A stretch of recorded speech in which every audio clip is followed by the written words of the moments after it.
Follow up on what John was saying about deliberate war crimes. That seems to differentiate between deliberate and inadvertent war crimes. Can you say anything about what your parsing is of that that phrasing?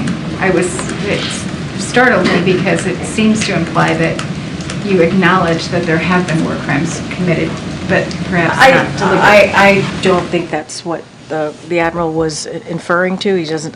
I can speak very forcefully and say that that is not what he was referring to.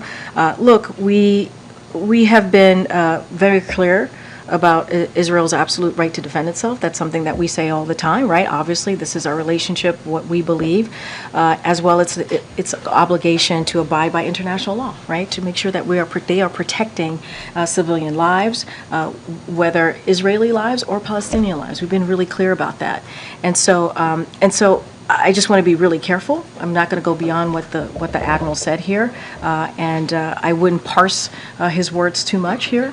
But we've been very clear on where we stand on what we believe we stand on. Obviously, we want to continue to have these diplomatic conversations as the President had with Prime Minister Netanyahu, and our focus has always been making sure, obviously, no civilian lives, right? One civilian life is too many.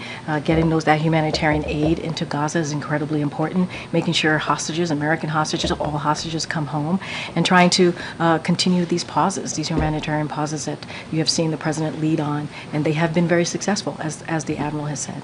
If the International Court did rule that war crimes were committed, would the U.S. support? I'm not going to get into hypotheticals. I'm just not going to get into hypotheticals from here.